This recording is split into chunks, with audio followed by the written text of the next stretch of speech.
What is a credit score? Many people will dismiss this as a concept that they'd assume most people would understand, but they'd be wrong. The number of people who have some sort of idea of what their credit score is has significantly increased from 67% in 2022 all the way up to 78% in 2023. But knowing what your credit score is doesn't tell you much if you don't understand what it means. Most people don't even know how their credit score is calculated, what a good score is, how it's impacted, or even what its purpose is. The goal of this video is to answer some of these questions and debunk some common myths along the way. Let's get started.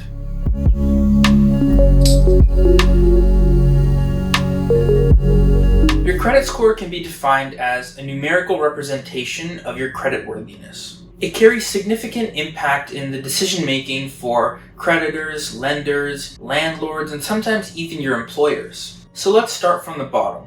Where do these scores actually come from? There are two major credit bureaus in Canada, TransUnion and Equifax. These bureaus collect and maintain information about your credit. This can include things like your history of loans, credit cards, bankruptcies, and even some credit inquiries. So why do these agencies spend so much time tracking and collecting this data? What purpose does it actually serve? Well, as you may be able to infer, your score is calculated based on your credit history and financial behavior, making it a great way for creditors to assess someone's ability to manage new debt in a responsible manner. Will they give you that loan? Will they approve your mortgage? Will they lease you that car? These are all important aspects of our lives that revolve around our credit history and our credit score. And without a solid understanding and maintenance of your credit history, these important life events could be disrupted. More on that, one of the most important ways your credit history impacts your life is through your living situation. Most landlords will check your credit score before leasing you a place, and of course you're going to need a reputable score and history if you want to apply and get approved for a mortgage. These are obviously extremely important aspects of our lives, and the point I'm trying to make here is your credit history is important, so don't neglect it. Now, if you're a new student who's moving away for the first time, maybe you're moving into a new city where you need to rent a new place, but you have little to no credit history, don't worry. This happens to thousands of students every year, including myself. Luckily, we have this great thing called a cosign. And what that means is essentially someone else is bearing the risk for you. Having someone with an established credit history co-sign for you on a loan, a lease, or whatever it may be reassures your creditor that in the case of a default, they'll be covered. Another key individual or group that oftentimes checks your credit before granting you with something extremely important is your employer. The average employee should pass this test with flying colors. However, there are certain instances where this isn't the case. Red flags are often raised when you have a bankruptcy on your file. It indicates a poor level of just general responsibility, and your employer may not be inclined to give you any of their responsibilities. It's important to be aware of what information your employers or prospective employers have access to, so you understand what will be uncovered when they perform that credit check. The message here, once again, is your credit score plays a significant role in your everyday life, so don't neglect it. Let's now talk about how these credit scores are actually calculated. One of the most common methods of calculation is called FICO, which weighs 5 different aspects: your payment history, credit utilization rate, age of accounts, credit mix, and new credit inquiries. Starting with the component that affects your score the most, your payment history. Weighing in at 35%, this makes up a significant chunk of your score. It's relatively self-explanatory, but what it does is it grades you on your ability to make your payments on your loans, credit cards, etc. on time and in full. In order to maintain this component at a respectable level, it's important to make your payments on time and in full, or at least pay off a significant portion. Late payments and delinquencies quickly snowball, especially with the extremely high interest rates you see on credit cards that range between 20 and sometimes even 30%. So not only will it destroy your credit score to have a poor payment history, but you'll also end up in a cycle of debt, and that's extremely difficult to reverse. If you do find yourself in this situation, we do have an article and a new post on our Instagram outlining some strategies to help you deal with this debt and get back on track. The next section is not far off from our payment history. Weighing in at 30% of your score is your credit utilization rate. Now, this is not as complex as it sounds. Let's quickly define some related terms to help us understand what exactly this means. First, your credit limit. This is the total amount of credit granted to you by your lenders. For example, if you have a TD Cashback Visa with a credit limit of $1,000 and an Amex Simply Cash card with a credit limit of $3,500, you add those up, and your total credit limit would be $4,500. This is essentially how much money your creditors have trusted you to be prudent with. The next concept you have to understand is your utilization. Put simply, how much of that credit limit is currently being used. For example, if on our TD Cashback card we have $250 that we haven't paid off yet, and on the Amex Simply Cash there's $1,000. Our total utilization would be $1,250. Now the last step here is to find our credit utilization rate. And to find that, we take our $1,250 divided by our total credit limit of $4,500, and we get a credit utilization rate of approximately 28%. This is excellent because it's right below the recommended threshold of 30%. If we take a further look at this scale, if you find yourself at under 5%, that's not an ideal range to be in. Although it is extremely low and may seem great, it usually indicates that you have too much credit available to you, in which case it may be beneficial to maybe close an account that you haven't used in a few years.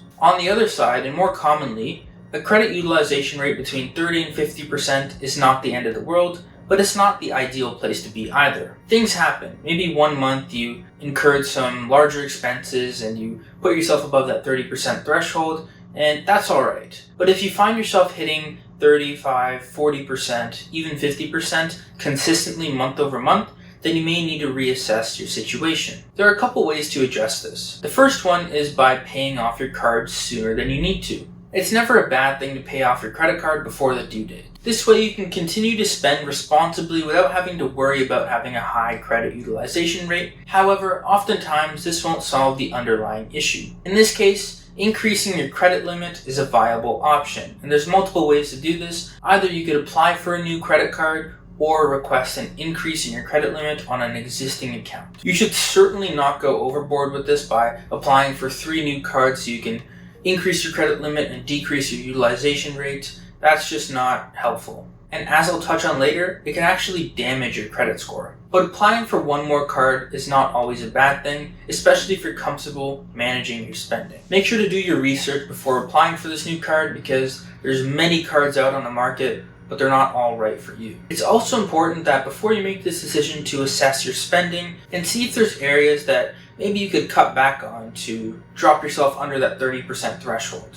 Spending a little bit of time assessing your spending is a great way to both save your credit score and save some money in the process. Now, if your credit utilization rate is above 50%, you've got some work to do. Some of the common scenarios we see this in are with students. Often equipped with a credit limit of $1,000 from their student credit card, now having to manage a lot more expenses living on their own, away from home, it's just not cutting it anymore.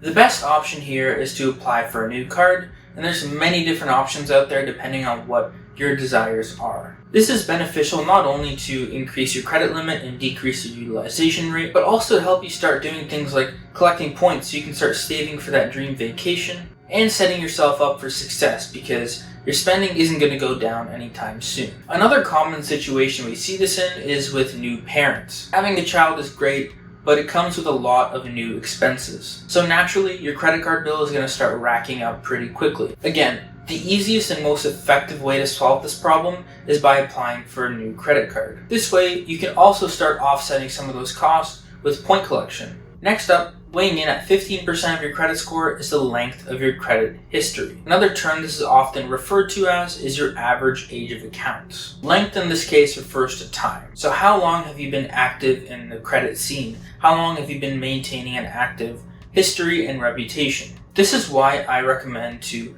anybody as soon as they turn 18, apply for that first credit card. Even if you have no intention of using it in the near future, it's still a solid way to start building that credit report. So when it comes time to apply for that mortgage, lease that car, you're ready and you don't run into any issues. There are a lot of no-fee credit card options out there, not just for students, and lots of bonuses to collect when applying for these cards, so there's really no downside in doing this. Let's say I've had my TD Cashback card for 2 years, I've had my Amex Simply Cash for 1 year, my average age of accounts would be 1.5 years. Now for a student, this isn't terrible, just because I haven't had enough time to actually build up my credit score, but obviously you'll notice that as you get older, the average age of accounts for the average individual will increase. Now where we see problems occur with this specific section is for individuals who find themselves often closing old accounts that they don't use anymore. Now this isn't always a bad thing, especially if you have a credit card that you just haven't touched in 10 years. But doing this on a consistent basis, because you'll end up in a situation where you're 40 years old and your average age of accounts is 1.5 years, just like myself who's only 20 years old. Now in the short term, this isn't a terrible thing, but in the long term, it's certainly something that will have an impact on your score. Next up, we have your credit mix. Weighing in at 10%, this assesses the diversity of your credit profile. The idea of this component is to ensure that you're not 100% in on credit cards. You have a combination of credit cards, loans, mortgages, and other credit products. The last component affecting your credit score is new credit inquiries. Again, weighing in at 10%, this often comes in many different forms. As I mentioned near the beginning of the video, when your employer does a credit check on you or your landlord wants to assess your creditworthiness, they'll perform what's called a credit check or a hard check.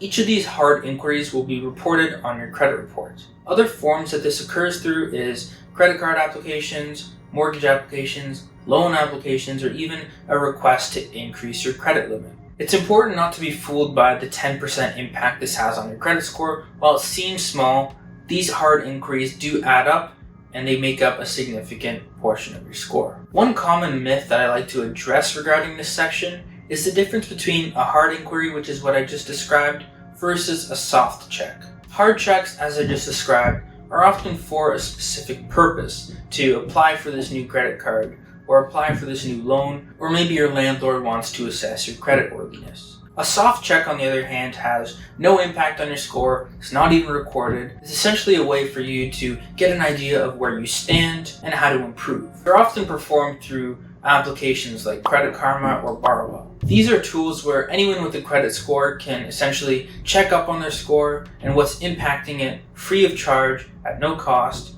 to their finances or their credit history. We recommend keeping an eye on this maybe once every month to make sure you're staying on track and there's no mistakes in your credit report. There's no real downside to this. Alright, on to some more interesting things. What is a good credit score? That's a tough question, but luckily the experts have answered this by creating a commonly accepted range of scores tiered into 5 categories: poor, fair, good, very good, and excellent. Right off the bat, anything good and above is good enough to get you by on pretty much anything you're going to need. A very good or excellent score will often come naturally to those who are more financially responsible, but inherently carry no extra value. So my advice, don't spend too much time chasing that perfect credit score unless you're trying to achieve a specific result. Let's break these tiers down a little bit further. Your poor score puts you between 300 and 559. If you find yourself in this range, you've got some work to do. I've already expressed the importance of maintaining a solid credit report and credit score, and if you find yourself in this range, you might have trouble getting a lease, getting a mortgage, finding a job, or even applying for a credit card. Focus on the areas of your score that are hurting you the most. Oftentimes, this will be something like your payment history. Maybe you haven't been able to fulfill your obligations in terms of paying off your credit card bill in time and in full. So start there. Using apps like Credit Karma and Borrowwell will also give you a great sense of what exactly is impacting your credit score and what you can do to improve it. Moving up one stage is the fair range, and this ranges between 560 all the way up to 659. And oftentimes, this is the recovery stage from being in that poor range, in which case, keep going. While it is much better than being in that 300 to 559 range, you're still going to run into certain complications in your everyday life. So put some more time and effort into trying to resolve this and get back on track. Next up is good. And as I mentioned, anything in this range and above is good enough to get you by. And good ranges from between 660 all the way up to 724. Some other benefits of being in that very good range, which spans from 724 to 759, or excellent, which is anything above that, include preferred interest rates on credit cards, loans, etc., higher credit limits on new credit cards, and lastly, a larger ego. In my opinion, chasing a credit score higher than this without the intention of achieving some specific result is pointless. Once you've hit that threshold of 660 to 724, you're going to be covered for all your essentials. The last thing we'll discuss here is how to both improve and maintain your credit score. One great thing about our system here in Canada is that you're entitled to one free credit report check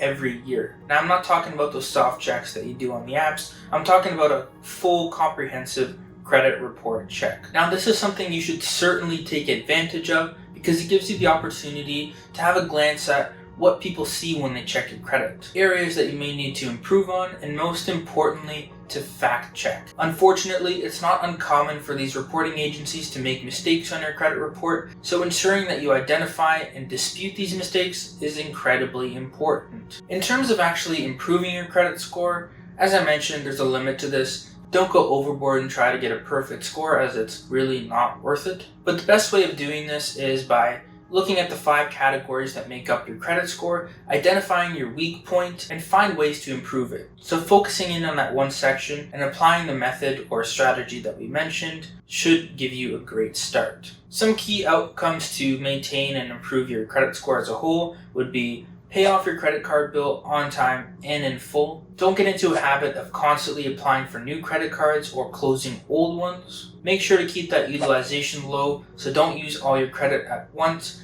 Pay off early if you need to, but don't find yourself in a situation where you have a high credit utilization rate. And lastly, and in my opinion most importantly, start early. That's all for today's video. I hope you learned something new. Even if you already knew what a credit score was, there's so much more to it than just the surface level stuff, so I hope you did learn something. Remember, your credit history impacts very important aspects of your life, whether or not you realized it, so it's important not to neglect it.